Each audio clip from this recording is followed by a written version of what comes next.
पुराने ज़माने में माएँ बच्चियों को शादी के लिए रज़ामंद करने के लिए, रुझाने मनाने के लिए कहती थीं कि गंजा है बंदा तो क्या हुआ, अमीर होगा। जो अमीर बंदे होते हैं वो गंजे होते हैं। अब अगर आपकी शादी हो गई और वो सिर्फ गंजा ही हुआ और अमीर ना हुआ तो डबल डोज पड़ गई। आजकल के बच्चे बड़े स्मार्ट हो गए हैं। वो कहते हैं जी हमें अमीर भी चाहिए और साथ गंजा भी नहीं चाहिए। तो इसका मतलब ये हुआ कि सब लोगों को अपने फाइनेंसिस के साथ साथ अपने बालों के ऊपर भी काम करना चाहिए। बाल गिरना और झड़ना बड़ी कॉमन कंप्लेन है। ये गिरते क्यों हैं, इसकी क्या रीजंस हैं, इसका क्या ट्रीटमेंट है, इसके बारे में बात करते हैं। बहुत फ्रस्ट्रेटिंग होता है ये, क्यों 50% आदमियों के बाल एंड्रोजेनेटिक एलोपेसिया की वजह से गिरना शुरू हो जाते हैं और औरतें जब 30s या लेट 40s में जाती हैं मेनोपॉज और फ्लक्चुएशन ऑफ हार्मोन्स की वजह से उनके बाल भी थिन हो जाते हैं और बाल गिरना शुरू हो जाते हैं। अब हम कब कहेंगे कि ये बालों का गिरना नॉर्मल नहीं है, क्योंकि नॉर्मली भी तो बाल गिरते हैं ना। अगर 50 या 100 से ज़्यादा बाल आपके गिरना शुरू हो गए हैं, आपके शावर में उतर उतर के बाल आ रहे हैं आपके हाथ में, उसके बाद बाल बहुत थिन हो गए, आपको स्कैल्प नज़र आना शुरू हो गई है, तो आपको बहुत केयरफुल हो जाना चाहिए। बहुत एक पर्सनल एडवाइस मैं आपको ये दूंगी कि अगर आपके बाल गिरना शुरू हो गए तो आप जो कुछ कर सकते हैं वो कीजिए। ये वोवरी वॉर है जिसको हर तरफ से हर तरह का हथियार आपको इस्तेमाल करना पड़ेगा। सर की चंपी करा सकते हैं, आपकी मेड है उसे मसाज करा सकते हैं, कि सर की जो ब्लड सर्कुलेशन को इंक्रीज़ करेगा वो भी हेल्पफुल होगा।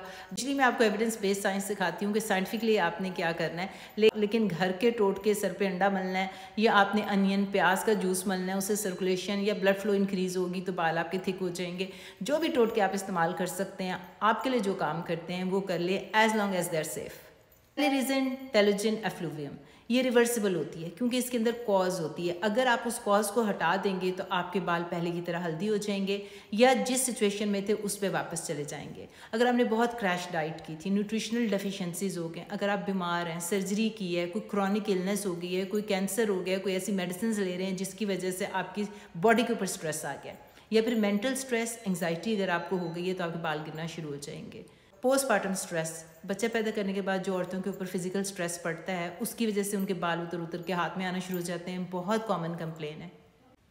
स्ट्रेस तो आपने दूर करना है अपनी लाइफ से, वो एक अलग स्टोरी है, लेकिन न्यूट्रिशनल डेफिशिएंसीज उसमें जाके अपना थायराइड ज़रूर चेक करा लें। आपको आयरन डेफिशिएंसी तो नहीं है। आपने वाइटामिन लेने हैं, biotin, B complex, vitamin C, vitamin D, iron. उसके साथ आप ये देखेंगे जो टर्मरिक के कैप्सूल्स होते हैं ना, हल्दी के कैप्सूल्स, वो एंटी इन्फ्लेमेटरी होते हैं। उस collagen powder, protein shakes, amino acids के अगर आपके कोई पाउडर प्रेजेंट है, ये तमाम चीज़ें आपकी बालों की हेल्थ और स्कैल्प की हेल्थ में यूज़फुल होंगी। जब आपको न्यूट्रिशनल डेफिशिएंसीज होती हैं ना तो आपके बाल पूरे जो हैं पूरे सर के हल्के होना शुरू हो जाते हैं, थिन होना शुरू हो जाते हैं। तो यहाँ से आपको पता चलेगा कि ये आपकी किसी चीज़ की कमी है। फिर आपके बाल हो सकता है ऑटोइम्यून डिसऑर्डर की वजह से गिर रहे हो, उसमें तो आपने डेफिनेटली डॉक्टर के पास जाना है ताकि वो डायग्नोज कर सके। उसमें डिफरेंट पैचेज आपके गंजेपन के आना शुरू हो जाएंगे और ये ऑटोइम्यून डिजीज़ की वजह से, तो उसके ऊपर काम करना पड़ेगा, उसका ट्रीटमेंट लेना पड़ेगा। इस आदमियों और औरतों में बहुत कॉमन रीज़न है एंड्रोजेनेटिक एलोपेसिया। नाम से ही आपको पता चल रहा है कि एंड्रोजन मेल हार्मोन ऊपर हो गए एंड जेनेटिक कंपोनेंट प्रेजेंट है। इसलिए आदमियों में ये रिसीडिंग लाइन पीछे की तरफ जाना शुरू हो जाती है या उनके क्राउन में गंजापन आना शुरू हो जाता है। औरतों में जो होती है मांग बड़ी होना शुरू हो जाती है, उनके बाल बहुत थिन हो जाते हैं। इसका ट्रीटमेंट क्या होगा? स्पाइरोनोलेक्ट्रॉन, फिनेस्ट्राइड एंड मिनॉक्सिडिल। मिनॉक्सिडिल के बारे में मैंने और वीडियोस भी बनाई हुई हैं। मिनॉक्सिडिल ज़बरदस्त चीज़ है। आपको वैसे जिस तरह अपनी स्किन केयर करते हैं ना, आपको हर रात को सोने से पहले मिनॉक्सिडिल लगानी चाहिए। अगर आप इसको सर पे लगाएंगे तो बाल जो आपके अकड़ से जाते हैं, स्टिफ हो जाते हैं, तो जो एक फिल्मी इस तरह लहराते हैं ना, बाल उस तरह नहीं लहराएंगे, लेकिन आपके बाल झड़ना बंद हो जाएंगे। ये लाइफ टाइम कमिटमेंट है। आप शुरू में जब लगाएंगे तो 2-3 हफ्ते आपके बाल बहुत झड़ेंगे, इससे आप डरें मत, क्योंकि ये आपके वीक बालों को हटा के आपका जो एग्जिस्टिंग डायमीटर है ना, नए बाल तो नहीं उगा रहा, लेकिन जो एग्जिस्टिंग बाल हैं उनको मोटा कर रहा है। और जब अगर आप इसको छोड़ देंगे, इन बालों को ये रोक के बैठा हुआ था, वो बाल अब दोबारा वीक हो जाएंगे, थिन हो जाएंगे और वो झड़ जाएंगे। मिनॉक्सिडिल सेफ़ है। मिनॉक्सिडिल 5% औरतों और बंदों दोनों को इस्तेमाल करनी चाहिए। लाइफ टाइम है। नर्सिंग एंड लैक्टेशन, जो औरतें नर्सिंग करा रही हैं वो ना इस्तेमाल करें, जो प्रेग्नेंट है वो ना इस्तेमाल करें। एक दफ़ा जब आपकी फैमिली कंप्लीट हो गई है तो इसको अपनी लाइफस्टाइल का हिस्सा बनाएं परमानेंटली। मिनॉक्सिडिल बाय माउथ भी होती है, आपका डॉक्टर आपको लिख के दे सकता है 1.25 मिलीग्राम पर डे। उसका नुकसान ये होता है कि कुछ लोगों का ब्लड प्रेशर डिक्रीज़ हो जाता है, आदमी और औरतों में दोनों में। और कुछ औरतों को जो है अगर चेहरे पे आके मिनॉक्सिडिल गिरना शुरू हो जाए तो आपके यहाँ पे और यहाँ पे बाल आना शुरू हो जाएंगे, हर्सुटिज्म हो जाएगा और औरतों को पसंद नहीं। ज़्यादा इंपॉर्टेंट बात ये है कि बैंड लगाएं और फिर बालों पे लगाएं ताकि आपके फेस पे मिनॉक्सिडिल मत गिरे। दूसरा ट्रीटमेंट जो बालों के लिए बड़ा यूज़फुल होगा, स्पायरोनोलेक्ट्रॉन। यूजली पीसीओएस की पेशेंट को एक्ने के लिए भी दी जाती है। 25 मिलीग्राम से लेकर 100 मिलीग्राम तक इसकी डोज होती है और ये सिर्फ औरतों को दी जा सकती है। ये ट्रीटमेंट आदमी नहीं ले सकते। ये जो स्पायरोनोलेक्ट्रॉन होता है वो मेल हार्मोन्स को जाकर डिक्रीज करता है, तो आदमियों को तो अपने हार्मोन कम नहीं करने ना, इसकी वजह से ये आदमी नहीं ले सकते। स्पायरोनोलेक्ट्रॉन बाय माउथ आप टैबलेट लेंगे, इट इज़ वेरी इफेक्टिव।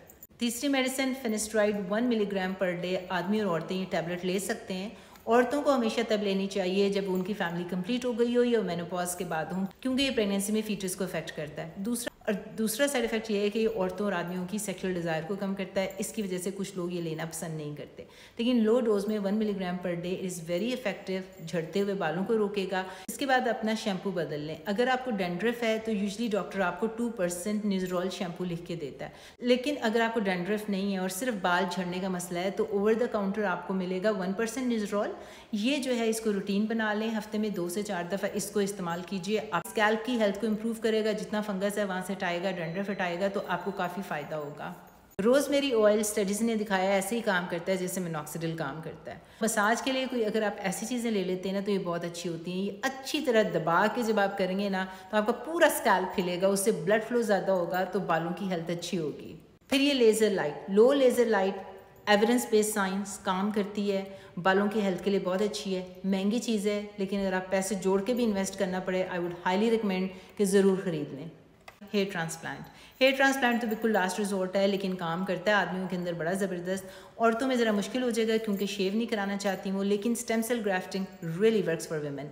आप अफोर्ड कर सकते हैं, this is the way to go. अगर आप अफोर्ड नहीं कर सकते तो पैसे जोड़ें, जो आप कपड़ों पे पैसे लगा रहे हैं वो जोड़कर आप अपना 2-4 सेशन स्टेम सेल के या PRP के करवा लें।